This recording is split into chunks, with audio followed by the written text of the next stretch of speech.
Now let's begin. The custody paperwork sat on my kitchen table, ink still fresh from last month's signing. Joint custody. Every other weekend, plus alternating holidays. My lawyer said I was lucky to get that much. Veronica's attorney had painted me as unstable during the divorce, a man who couldn't provide the same stability as her affluent family. I'd swallowed my pride and signed because I knew the truth. My 7-year-old son needed his father in his life, even if it was only 48 hours at a time. My name is Devin McCarthy, and I'd spent 12 years as a cognitive behavioral therapist before the divorce derailed my practice. Not the kind that works in an office. I consulted for private clients, people with specific problems they couldn't solve through conventional means. Pattern recognition, behavioral prediction, psychological manipulation in negotiation. I'd helped CEOs navigate hostile takeovers, families mediate inheritance disputes, even assisted a few authors in developing psychologically accurate characters. The work was lucrative enough that Veronica had grown accustomed to a certain lifestyle. Then she met Kenny. Kenny Hurley wasn't just her older brother. He was the golden child of the Hurley family empire. Their father had built a chain of auto dealerships across 3 states before dying of a heart attack when Veronica was 19. Kenny inherited the business at 25 and promptly drove it into the ground with cocaine-fueled mismanagement and creative accounting. By the time I married Veronica, the dealerships existed on paper only, sold off to pay debts. But the Hurleys maintained their mansion, their status, their condescending attitude toward anyone who actually worked for a living. Kenny had despised me from day one. At our wedding, he'd cornered me near the bar, whiskey drunk and sneering. "You know she's slumming it with you, right? Playing at being middle class. Give it 5 years." He'd been off by 2.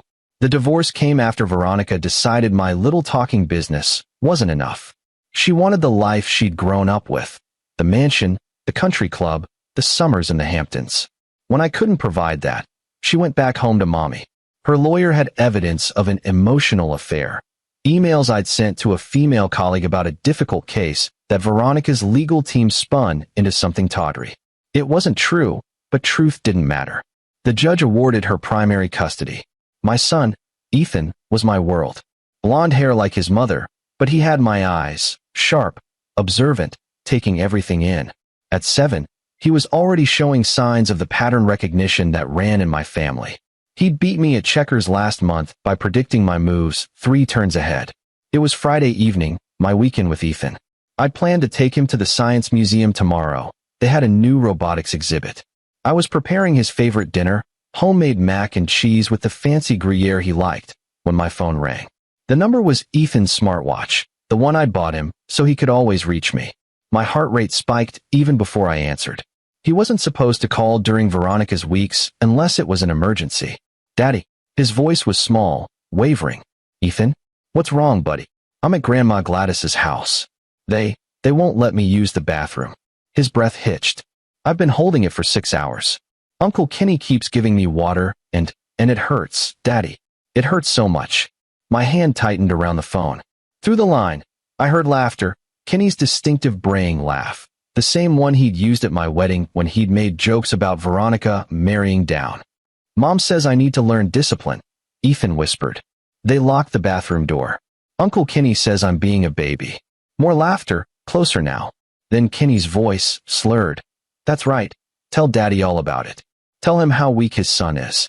Can't even hold his piss like a man." The red haze that descended over my vision wasn't anger. It was something colder, more calculated. My therapeutic training kicked in, the same detached analysis I used to profile difficult clients. Kenny was drunk. The cruelty was escalating. This wasn't the first time. "Ethan," I said, my voice calm and steady. "I need you to be brave for 10 more minutes. Can you do that? I'm coming to get you right now." "They won't let me leave." "They will." I grabbed my keys. "Stay on the line with me. Don't hang up." I lived in a modest 2-bedroom apartment in the city, 40 minutes from the Hurley estate in the suburbs. I could be there in 25 if I pushed it. But I wasn't going alone, and I wasn't going unprepared. I called Jacob Washington as I headed for the parking garage. Jacob and I went back to college. He'd been pre-law before dropping out to become a private investigator. 6'4", former college linebacker, with a face that screamed, "Don't mess with me." More importantly, he was licensed to carry and had helped me with background checks on potential clients. Dev? What's up? I need you at the Hurley Mansion in 20 minutes. Bring your camera, your recorder, and come ready. Jacob knew better than to ask questions when I used that tone. On my way, I kept Ethan on the line as I drove, talking to him about anything. The museum exhibit, his favorite video game, the new comic book I'd bought for this weekend. Keeping his mind off the pain, keeping him focused on my voice. I could hear him whimpering occasionally, his 7-year-old body struggling with physical distress no child should endure. In the background, I heard Veronica's voice. Kenny, maybe we should. Shut up, Ronnie. The kid needs to learn. Your ex raised him to be soft. My knuckles were white on the steering wheel, but my voice remained calm. Ethan, buddy, I'm almost there. 5 more minutes. The Hurley estate sat behind iron gates in an old money neighborhood where the houses had names instead of numbers. Willowbrook Manor, 12,000 square feet of colonial revival architecture that Gladys Hurley maintained like a museum to her dead husband's success. The gates were open, as they always were during family gatherings. I pulled up the circular driveway, gravel crunching under my tires. Jacob's black SUV pulled in behind me. He emerged, camera bag over his shoulder, his face set in the expression I recognized from our college days when he was about to hit someone on the field. What are we dealing with? He asked quietly. Child abuse. Kenny Hurley torturing my 7-year-old. Recording everything. Jacob's jaw tightened. Got it. The front door was unlocked. Another Hurley affectation. The idea that their neighborhood was so safe they didn't need to lock doors. I walked in without knocking, phone still to my ear, Jacob right behind me. The foyer was exactly as I remembered. Marble floors, a crystal chandelier, family portraits lining the walls. Voices came from the great room to the left. I followed them. The scene I walked into would be burned into my memory forever. Ethan sat on an antique chair, tears streaming down his face, his legs pressed together. His face was flushed, and I could see the trembling in his small hands. Veronica stood by the window, arms crossed, looking uncomfortable but not intervening. Gladys Hurley sat on the sofa, her silver hair perfectly coiffed, watching her grandson's distress with the same cool detachment she'd always shown me. And Kenny stood in front of Ethan with a glass of water, laughing. His shirt was untucked, his eyes glassy with alcohol. His wife, Jessie Hurley, sat nearby, scrolling through her phone, occasionally glancing up with a smirk. Come on, nephew, Kenny was saying. One more glass. If you can hold it another hour, maybe we'll unlock the bathroom. I stepped into the room. We're leaving. Now. Every head turned. Veronica's face went pale. Kenny's expression shifted from surprise to that familiar condescending smile. Well, the father shows up. This is my mother's house, McCarthy. You're not supposed to be here during Veronica's custody time. Jacob, I said quietly, start recording. Jacob pulled out his phone, camera already running. Recording. Timestamp, 7:47 p.m., Friday. Kenny's smile faltered. You can't. I can. This is a one-party consent state. Ethan, come here. My son bolted from the chair, running to me. I caught him, feeling his small body shaking. He buried his face in my chest, and I felt wetness, whether tears or the inevitable result of what they'd done. I didn't know and didn't care. It's okay, buddy, I murmured. Let's get you to the bathroom. The bathroom's locked, Kenny said, that smirk back. House rules. Grandma's orders. I looked at Gladys. She met my gaze coolly. The child needs to learn self-control. Veronica agrees this is necessary discipline. Discipline. I let the word hang in the air. Then I looked at Veronica. You agreed to this? She wouldn't meet my eyes. It's not. He's been having accidents at school. The therapist said. I'm a therapist, Veronica. Forcing a child to hold their bladder for 6 hours while making them drink water isn't therapy. It's torture. Don't be dramatic, Gladys said. We raised 3 children this way. And how'd that work out? I interrupted. Kenny's a drunk who destroyed his father's business. Veronica can't make a decision without asking your permission. Your youngest, what was his name? Roger? Last I heard he was in rehab for the 3rd time. Gladys's face flushed red. How dare you? Jacob, make sure you're getting all of this. Especially the part where they admit to knowingly causing harm to a minor. I looked back at Kenny. Unlock the bathroom, or I'll kick the door down. Kenny spread his arms wide. Go ahead. Property damage. I'll have you arrested. I smiled. It wasn't a nice smile. Do it. Please. I'd love to explain to the police why I had to break down a bathroom door to let my 7-year-old urinate after 6 hours of forced fluid consumption. I'm sure the responding officers will be very understanding. For the first time, uncertainty flickered across Kenny's face. Jessie looked up from her phone, sensing the shift in the room. This is ridiculous, Veronica said, finally finding her voice. Devin, you're overreacting. Am I? Jacob panned the camera to Ethan. Jacob did. My son was still trembling, his face tear-stained and flushed with pain and humiliation. That's child abuse on video, I said quietly, along with audio of you all admitting to it. Now, you have 2 choices. 1. Unlock the bathroom, let me take my son, and we never speak of this again. 2. I walk out of here, drive straight to the police station, file a report, and let Child Protective Services and the family courts sort this out. You can't prove anything, Gladys said, but her voice wavered. I have Ethan's phone call recorded. Jacob has the last 3 minutes of video. I'll have medical documentation of any physical trauma. And Ethan will tell his story to a child psychologist, who will testify that this kind of treatment constitutes abuse. I paused. But more than that, how do you think this looks? Wealthy family tortures grandson for entertainment. Kenny Hurley, failed businessman, takes out his frustrations on a 7-year-old. That's a story the local news would love. Your country club friends would be fascinated. The room went silent. I could see the calculation in Gladys's eyes, the same cold assessment she'd always made about reputation and social standing. Kenny, unlock the bathroom, she said quietly. Mom. Now. Kenny pulled a key from his pocket, his face flushed with anger and alcohol. This isn't over, McCarthy. It is, I said. Because if I ever hear that you've so much as raised your voice to my son again, I won't come here calmly with a witness. I'll destroy you. All of you. And I'll do it legally, publicly, and permanently. I carried Ethan to the bathroom Kenny unlocked, waited outside while he relieved himself, the sound of his relief and soft crying breaking my heart. When he emerged, I picked him up again, not caring that he was probably too old to be carried, not caring about anything except getting him out of this house. We're leaving, I told Jacob. As we walked toward the front door, Veronica called out, Devin, wait. I turned. She stood in the foyer, wringing her hands. I didn't know it would go this far, she said. I thought. Kenny said he was just teaching him. You thought. My voice was flat. You heard our son crying, and you thought it was fine? My family knows about discipline. Your family knows about cruelty. There's a difference. I adjusted Ethan in my arms. We'll talk about this through lawyers. If you want to see Ethan again, you'll agree to supervised visitation only. Otherwise, I file for full custody on Monday with this video as evidence. Her face crumpled. You can't. Watch me. I walked out into the cool evening air, Jacob beside me. Ethan clung to my neck, his breathing finally steadying. My place or yours? Jacob asked.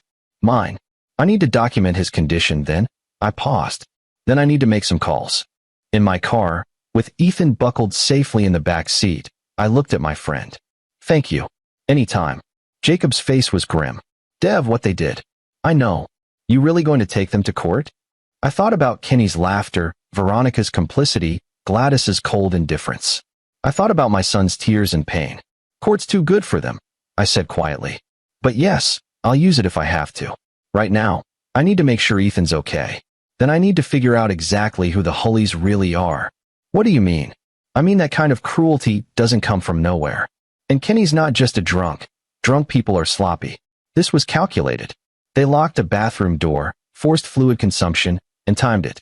That's systematic abuse. Jacob's eyes narrowed. You think they've done this before? I know they have. To Ethan, maybe to others. And I'm going to find out everything. At my apartment, I gave Ethan a warm bath and checked him over carefully. No bruising, but there was some redness that concerned me. I documented everything with photos, noting times and observations. I fed him the mac and cheese I'd made earlier, and he ate mechanically, still quiet. After he was in my bed, because he didn't want to be alone, I sat in my living room with Jacob and a bottle of bourbon. What's the play? Jacob asked. I pulled out my laptop. Research. I want to know everything about the Hulleys. Their finances, their business dealings, their social connections. Everything. Looking for leverage? Looking for truth. And yes, leverage. I typed in the first search. Kenny destroyed his father's business, but the Hullys still live like they're wealthy. Where's the money coming from? Maybe Gladys had separate investments? Maybe. Or maybe there's something else. I pulled up public records. Start with property records. Who owns that mansion? Then we'll look at tax liens, business filings, anything public. Jacob opened his own laptop. This is going to take all night. I've got time. I'm not sleeping anyway. As we worked, a picture began to emerge. The Hurley mansion was mortgaged to the hilt. Gladys received Social Security and a small pension from her late husband, but it wasn't enough to maintain the property. Veronica had no income. She'd never worked. Kenny listed himself as a business consultant, but his LLC had no clients and reported minimal income. So, where's the money coming from? Jacob muttered. I dug deeper. Tax records showed that Gladys had sold several properties over the years, always at below-market rates to the same buyer, a company called Horizon Development LLC. I searched for Horizon. Dummy corporation. Registered in Delaware, minimal information available. But there was a lawsuit, a former employee claiming wrongful termination. In the court filings, the employee alleged that Horizon was a shell company used for insurance fraud. Insurance fraud, I said slowly. Jacob looked up. What? Gladys's husband, Martin Hurley, died of a heart attack. But before that, he'd taken out massive life insurance policies. Policies that paid out to Gladys. I pulled up the death certificate. 6 months after he died, Gladys started selling properties to Horizon at a loss. Money laundering? Or repayment? What if the heart attack wasn't natural? Jacob stared at me. That's a hell of a leap, Dev. Is it? Martin built a successful business. Kenny destroyed it in 5 years. What if Kenny did something to speed along his father's death to get the insurance money and the business? What if Gladys helped him? You can't prove that. Not yet. But I can investigate. I made a note. And even if I can't prove murder, I can prove fraud. Insurance fraud, tax evasion, whatever they're hiding. Jacob leaned back. This isn't about custody anymore, is it? I thought about Ethan's tears, his pain, his humiliation. I thought about the cruelty in Kenny's eyes, the calculation in Gladys's expression. No, I said. It's about making sure they never hurt anyone again. Saturday morning, I took Ethan to Dr. Bernard Barnes, a pediatrician I trusted. Bernie had testified in custody cases before. His documentation was thorough and unimpeachable. He examined Ethan gently, asked careful questions, and wrote a detailed report that I immediately scanned and saved in multiple locations. This is abuse, Devin, Bernie said quietly while Ethan played with toys in the waiting room. Clear cut. The physical stress, the psychological manipulation, I'll testify to that if needed. Thank you. I might need you to. Bernie handed me the report. I'm also filing a mandated reporter notification with Child Protective Services. You understand that's not optional. I do, and I appreciate it. With Bernie's report in hand, I spent the afternoon with Ethan at the Science Museum as planned, trying to give him some normalcy. He perked up at the robotics exhibit, asking questions and laughing at the demonstrations.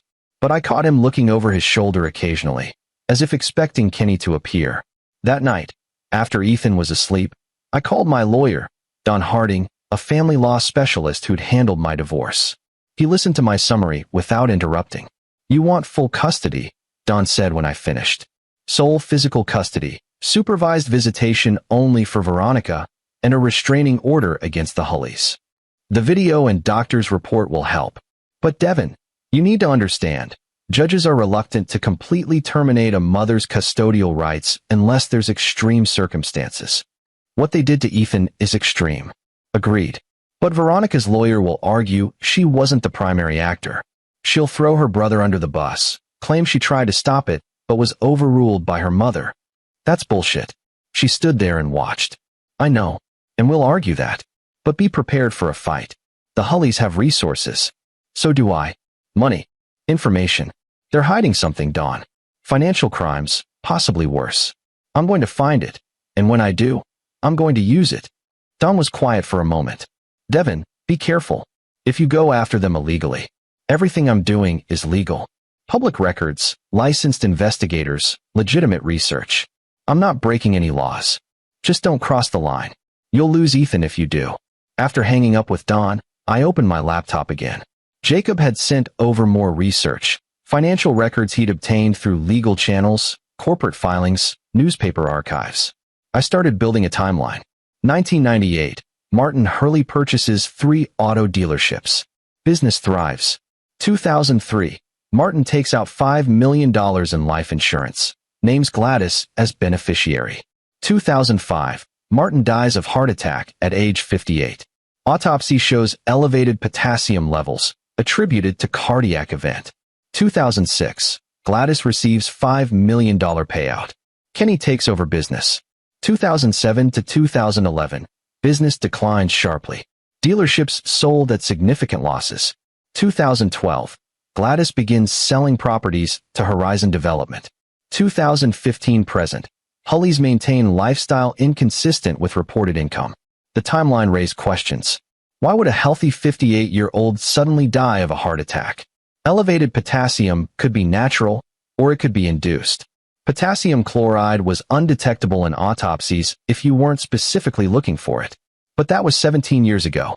Even if I was right, proving it would be impossible, unless there was a witness. I thought about the Hurley family structure. Martin and Gladys had 3 children, Kenny, Veronica, and Roger. Roger, the youngest, currently in his 3rd stint at rehab. What had driven Roger to addiction? Family dysfunction certainly, but maybe something more specific. Maybe guilt. Maybe knowledge. I pulled up Roger's information. He was at a facility called Serenity Pines in upstate New York, 48 years old, with a history of cocaine and alcohol addiction dating back to his 20s. His first rehab stint had been in 2006, right after his father's death. Interesting timing. I made a note to contact Roger. If anyone knew the Hurley family secrets, it would be the black sheep who'd spent 20 years trying to forget them. My phone rang. Unknown number. I answered. Mr. McCarthy? A woman's voice, professional. This is Linda Chun from Child Protective Services. I'm calling regarding the report filed by Dr. Bernard Barnes concerning your son, Ethan McCarthy. Yes, I was expecting your call. I need to schedule a home visit and an interview with Ethan.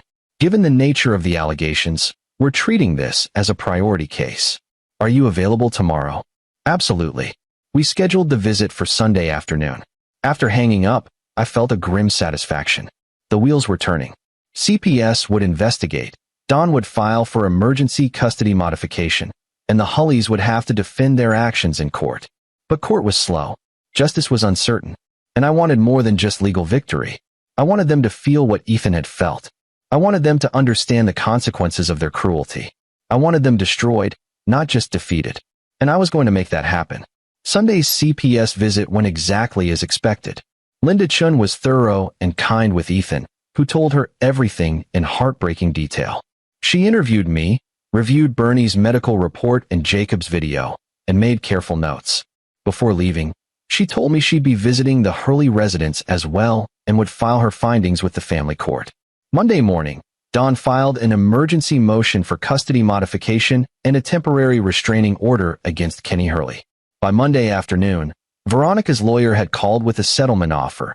Veronica would agree to supervised visitation if I dropped the restraining order request and didn't pursue criminal charges. Tell them no, I said. Full sole custody, supervised visits, and Kenny doesn't come within 500 feet of Ethan. Non-negotiable. They won't agree. Then we'll see them in court. And Don, make sure the local press knows about the hearing.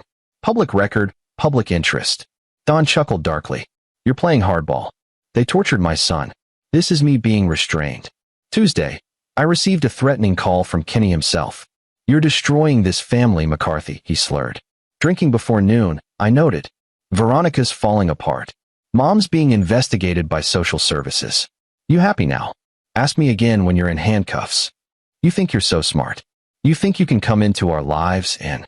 I didn't come into your lives. Veronica brought me in, then you all spent 10 years treating me like garbage. I tolerated it for her sake. But you touched my son. You hurt him. And now you're going to pay for that. You can't. I can. And I will. This is just the beginning, Kenny. By the time I'm done, you'll wish you'd just unlocked that bathroom door. I hung up before he could respond. Then I called Jacob. Need a favor. I want surveillance on the Hurley house. Cameras. Audio if you can manage it legally. I want to know everyone who comes and goes. That's expensive. I'll pay. Just do it. Dev, what are you planning? Justice. The kind the courts won't deliver. Jacob was quiet. Don't do anything stupid. I won't do anything illegal. But stupid? Kenny Hurley's about to find out exactly how smart I can be. The custody hearing was scheduled for 2 weeks out. In that time, I worked methodically. I hired Jacob to conduct full surveillance. I reviewed every piece of information I could find on the Hulleys. And I started making connections. Horizon Development LLC, the company buying Gladys's properties, was owned by a man named Saul O'Neill. O'Neill had a criminal record, insurance fraud from the 1990s, served 3 years in federal prison. After his release, he'd started Horizon and made a career out of buying distressed properties, claiming excessive damages, and collecting insurance payouts. If Gladys was working with O'Neill, she was complicit in fraud. And if Kenny knew, which he had to, given his role in the family finances, he was complicit too. I needed proof. Not just public records, but actual evidence of the fraud. That meant getting inside their operation, which meant getting close to someone in the know. Jessie Hurley, Kenny's wife, was the weak link. She'd married into the family 5 years ago, a former cocktail waitress who'd seen Kenny as her ticket to wealth. But the wealth was an illusion, and based on the surveillance footage Jacob collected, Jessie was unhappy. She argued with Kenny frequently, left the house for hours at a time, and met regularly with a man who definitely wasn't her husband at a hotel downtown. An affair. Perfect leverage. I had Jacob get photos. Clear, undeniable photos of Jessie and her companion. A younger man, muscular, clearly not paying for the hotel room himself. Then I prepared my approach. Wednesday afternoon, I followed Jessie to her regular nail appointment at an upscale salon. I waited until she was done, then intercepted her in the parking lot. Mrs. Hurley? Jessie. She turned, startled, then recognized me. Her face hardened. I have nothing to say to you. That's fine. I have something to show you. I held up my phone with one of Jacob's photos. Nice hotel. The Grandview, right? They have excellent room service. Her face went white. Where did you can't. Relax. I'm not interested in your affair. I'm interested in what you know about Kenny's business dealings. I don't know anything. Yes, you do. You've been married to him for 5 years. You know about Horizon Development, about the insurance fraud, about whatever scheme the Hulleys are running to maintain their lifestyle. I put my phone away. Here's the situation. I'm taking the Hulleys down. I will expose their fraud, their abuse, everything. You can either go down with them, or you can help me and walk away clean. Jessie looked around nervously. Kenny would kill me. Kenny's going to have bigger problems than you. The choice is simple. Loyalty to a family that treats you like garbage, or self-preservation. She bit her lip. What do you want? Information. Documents, emails, recorded conversations, anything that proves what they're doing. And if I give you this, you'll what? Delete the photos. I'll do better than that.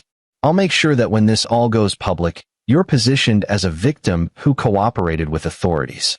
Jessie Hurley, the brave woman who exposed her husband's crimes. You'll come out looking sympathetic, maybe even heroic. And the affair stays between us, unless it becomes relevant to the case, which I doubt. She studied me for a long moment. You really hate them, don't you? No. Hate is what they do. I just believe in consequences. Jessie pulled out her phone. I have copies of everything. Kenny's too arrogant to hide his files properly. Tax returns, emails with O'Neill, even some recordings of him and Gladys discussing the insurance payouts. She looked up. I've been planning to leave him anyway. This just speeds up my timeline. Smart woman. Not smart enough to avoid marrying him in the first place. She tapped her screen. I'll send you everything. But I want immunity in writing before I testify to anything. I'll have my lawyer draw up an agreement. You work with the authorities, provide evidence against Kenny and Gladys, and you walk away with immunity plus a favorable divorce settlement. Deal. She sent the files right there in the parking lot. Hundreds of documents, emails, audio recordings. As I watched them download to my encrypted cloud storage, I felt the pieces clicking into place. Why are you doing this? Jessie asked. I mean, I know what Kenny did to your son was horrible, but this seems like more than just revenge. I thought about how to answer. My son is 7 years old. They hurt him because they could, because they thought there wouldn't be consequences. If I let that stand, what does that teach him? That cruelty wins. That power trumps justice. I shook my head. No. He's going to learn that actions have consequences. That monsters don't get to hide behind money and status. That his father will always protect him. Jesse nodded slowly. I hope you destroy them. I will. That night, I sat with Jacob in my apartment, reviewing Jesse's files. The evidence was damning. Kenny and O'Neill had been running insurance scams for years, buying damaged properties through Gladys's name, claiming excessive damages, collecting insurance payouts, then flipping the properties at profit. They'd made millions, all of it carefully laundered through shell companies and offshore accounts. But there was more. Emails from 2005, right before Martin Hurley's death. Kenny discussing his father's life insurance, how it would solve all our problems. Gladys responding that Martin's health is declining, even though Martin's medical records showed he was in perfect health. And then, an email from Kenny to someone named Dr. Vince. Make sure it looks natural. Heart attack, nothing suspicious. Dr. Vince. I searched the name against medical licensing boards. Dr. Vince Shepard, a physician who'd lost his license in 2007 for prescribing unnecessary medications and falsifying medical records. Last known address. Deceased, 2010, overdose. Dead end, literally. But the email was enough to raise serious questions. This is conspiracy to commit murder, Jacob said quietly. It's an email that could be interpreted that way, I corrected. Not enough for criminal charges, but enough to destroy their reputation, especially combined with the fraud. What's the play? I leaned back, thinking. We go to the FBI, White Collar Crimes Division. Give them everything on the insurance fraud. That's federal jurisdiction, and it's airtight. While they're investigating that, I leak the murder conspiracy to the press. Let public opinion destroy what the law can't prove. That's scorched earth, Dev. They tortured my son. Scorched earth is merciful. The FBI was interested. Special Agent Peter Becker, a veteran of the White Collar Crimes Division, reviewed our evidence and immediately opened an investigation. He couldn't comment on the murder conspiracy. Too old, too difficult to prove, but the fraud case was solid. We'll need Mrs. Hurley's testimony, Becker said. She's willing. I'll have her lawyer contact you. And you're doing this because they hurt my son. And because the law should apply to everyone equally, rich or poor. Becker studied me. You're not doing this for money. You're not trying to leverage a settlement. You genuinely want to see them prosecuted. I want to see them in prison, where they belong. He nodded. Then we'll make that happen. The custody hearing came before the FBI could move. Veronica showed up with a new lawyer, a shark named Rita Connors who tried to paint me as vindictive and unstable. But Don had our evidence. Bernie's medical report, Jacob's video, CPS findings that substantiated abuse, and character witnesses who testified to my fitness as a parent. The judge listened to both sides, then asked to speak with Ethan in chambers. 30 minutes later, she emerged with my son, whose hand she held gently. I've reviewed the evidence and spoken with the minor child, Judge Sarah Ortiz said. It is the finding of this court that the events of Friday evening constitute child abuse and neglect. Mrs. McCarthy is found to have failed in her duty to protect her son from harm. Accordingly, sole physical and legal custody is awarded to Mr. McCarthy. Mrs. McCarthy will have supervised visitation 2 hours per week at a location to be approved by Mr. McCarthy. Furthermore, a restraining order is hereby issued against Kenneth Hurley, Gladys Hurley, and Jessica Hurley, prohibiting any contact with the minor child. Veronica burst into tears. Her lawyer immediately began arguing for an appeal. But the judge's decision was final, at least for now. I took Ethan's hand. He looked up at me with those sharp eyes and whispered, "Are we going home now, Daddy?" "Yeah, buddy. We're going home." As we walked out of the courthouse, reporters were waiting. Someone had tipped them off, probably Don's office. I gave a brief statement about justice for abused children, carefully avoiding specifics that might jeopardize the FBI investigation. But I made sure to mention the Hurley name, to plant seeds of doubt in the public consciousness. That night, the local news ran the story. Prominent family accused of child abuse. Father wins custody.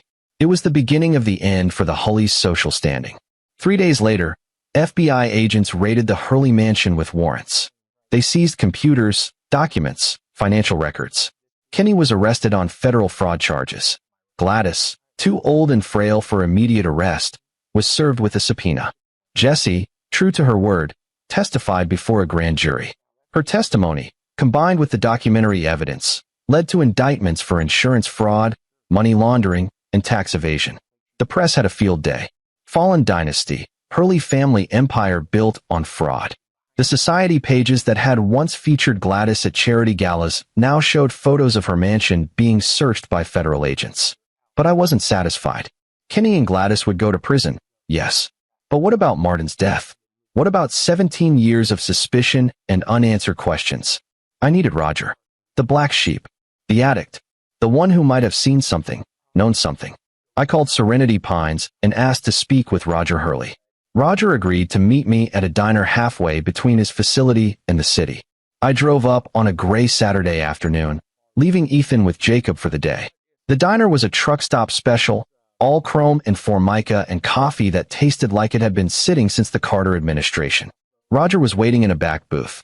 48, but looking 60, with thinning hair and the telltale broken capillaries of long-term drinking. His hands shook slightly as he lifted his coffee cup. "Mr. McCarthy," he said as I slid into the booth across from him.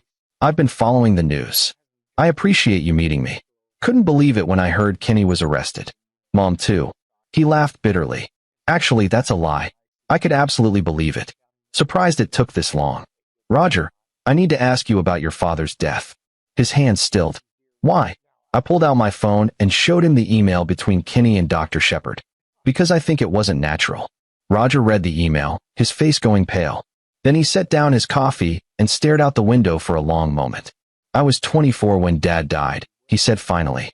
"Fresh out of college, working at the dealership. Dad was grooming me to take over eventually, not Kenny.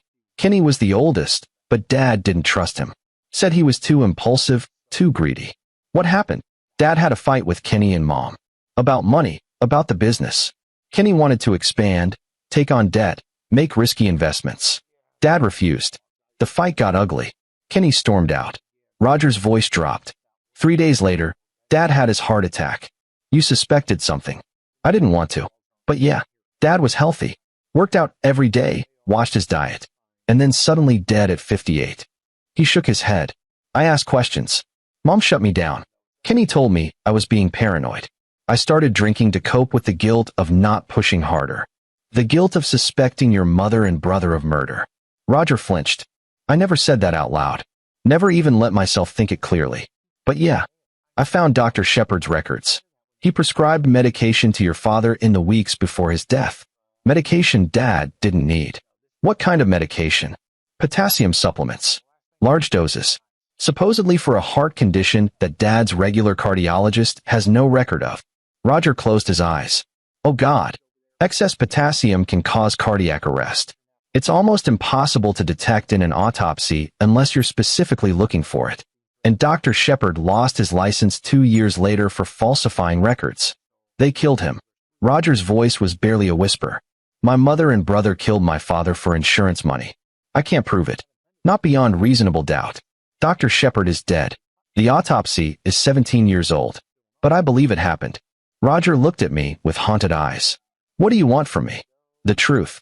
Whatever you remember, whatever you saw. On record, for the FBI. They'll never be convicted for Dad's murder. You said yourself there's no proof. No. But they'll know that I know. That you know. That the world suspects. And that knowledge, that doubt, that stigma, it will follow them for the rest of their lives. I leaned forward. Kenny's going to prison for fraud. When he gets out, if he gets out, he'll be a convicted felon with a cloud of murder suspicion over his head. Gladys will die knowing her legacy is destroyed. That's justice, even if it's not a conviction. Roger was quiet for a long time. Then he pulled out his phone. I have something, he said. I've had it for 17 years. Never knew what to do with it. He showed me a video file. Date stamp. October 2005, a week before Martin's death. The video showed Martin Hurley in his home office, recording what looked like a confession or a will. If you're watching this, Martin's voice said, something's happened to me. I need you to know, I've discovered something about Kenny and Gladys. Financial irregularities in the business, documents that suggest they've been stealing from the dealerships. I confronted them tonight. Kenny threatened me, said I'd regret not giving him control. The video cut off abruptly. Dad sent this to me the day before he died, Roger said. Email with instructions to watch it if anything happened to him. I was too scared to do anything with it. Too young, too weak. I buried it and tried to forget. May I have a copy? Roger sent it immediately. Will this help? It establishes motive and consciousness of guilt. Combined with everything else, it paints a picture. Not enough for murder charges, but enough for the court of public opinion. Roger nodded slowly. Good. They deserve everything coming to them. One more thing. Would you be willing to testify about what you witnessed? The fights, the suspicious timing, Dad's video? If it helps bury them? Absolutely. We talked for another hour. Roger told me everything. The family dynamics, Kenny's cruelty growing up, Gladys's cold manipulation, the way they'd ostracized him when he started asking questions about Martin's death. By the time we parted ways, I had a complete picture of the Hurley family's rot. And I knew exactly how to finish this. The federal trial for the fraud charges took 6 months to prepare. During that time, Kenny and Gladys's lawyers fought hard, but the evidence was overwhelming. Jesse's testimony, the documents, the financial records, all of it painted a clear picture of conspiracy and theft. The trial itself was a media circus. I attended every day, Ethan safely at school or with Jacob. I watched as Jesse testified, as FBI agents explained the money trail, as Kenny's arrogance finally crumbled under cross-examination. On the 10th day of trial, Dawn called me with news. Veronica wanted to talk. We met at a coffee shop, neutral territory. She looked haggard, 20 pounds thinner, her hair dull.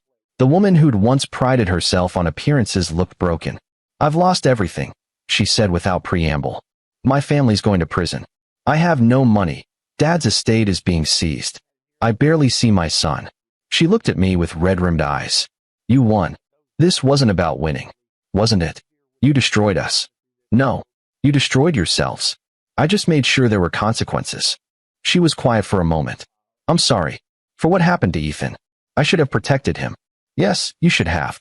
Can you ever forgive me? I thought about that question carefully. I don't know, but I don't need to forgive you to co-parent effectively. Ethan deserves to know his mother. If his mother can be the person he needs. What does that mean? It means if you want to be in his life, you need to prove you've changed. Therapy, cutting ties with Kenny and Gladys completely, building your own life. Do that, and we can talk about expanding visitation. She nodded slowly. I'll try. Don't try. Do it. For Ethan. The jury deliberated for 3 days. When they returned, the verdict was unanimous, guilty on all counts. Kenny received 15 years in federal prison. Gladys, given her age and health, received 8 years with a recommendation for medical facility placement. As they were led away in handcuffs, Kenny looked at me across the courtroom. I met his gaze steadily. No triumph, no gloating. Just the certainty that justice had been served. Outside the courthouse, reporters swarmed. I gave a brief statement thanking the FBI and the jury, then added, "This case is about more than financial crimes. It's about accountability. No family, no matter how prominent, is above the law, and no child should ever suffer abuse in silence." That night, I sat with Ethan and explained what had happened in age-appropriate terms. Uncle Kenny and Grandma did bad things, I told him. They hurt people, including you. Now they have to go away for a while to think about what they did. Are they going to jail? Ethan asked. Yes. Good. His voice was matter of fact, no malice. Just the simple logic of a 7-year-old who understood consequences. They were mean to me. They were. And it was wrong. But you're safe now. I know, Daddy. Because you protect me. I pulled him into a hug, feeling the weight of everything we'd been through. Always, buddy. Always. 3 months later, I received a call from Roger. He'd been sober for 120 days, attending meetings regularly, working through his trauma in therapy. I wanted to thank you, he said, for giving me the courage to finally tell the truth about our family. You found that courage yourself. I just provided an opportunity. Still, I'm thinking about writing a book. About Dad, about growing up in that family, about everything. Would you be okay with that? It's your story, Roger. Tell it however you need to. The book came out a year later. The Golden Cage, Growing Up Hurley. It was a bestseller, a searing indictment of toxic family dynamics, abuse, and the price of secrets. Roger donated all proceeds to organizations fighting child abuse. Jessie divorced Kenny while he was in prison and moved to California. Last I heard, she was working as a victim's advocate, helping other women escape abusive relationships. Veronica completed a year of intensive therapy and slowly rebuilt her relationship with Ethan. She got a job, her first ever, as a bookkeeper for a small nonprofit. She'd never be wealthy again, but she seemed happier, more grounded. Ethan saw her every weekend now, unsupervised, and while I stayed vigilant, she seemed genuinely changed. As for me, I rebuilt my practice. Clients who'd left during the divorce drama came back, impressed by how I'd handled the Hurley situation. I became known as someone who fought for justice, who didn't back down, who protected the vulnerable. But more importantly, I was Ethan's father. Full-time, permanent, undisputed. I coached his soccer team, helped with homework, attended every school event. I taught him chess and watched him beat me with strategies I'd never seen coming. I showed him that strength wasn't about cruelty. It was about standing up for what's right, even when it's hard. One evening, 2 years after that horrible phone call, Ethan and I sat on the couch watching a movie. During a commercial, he looked up at me.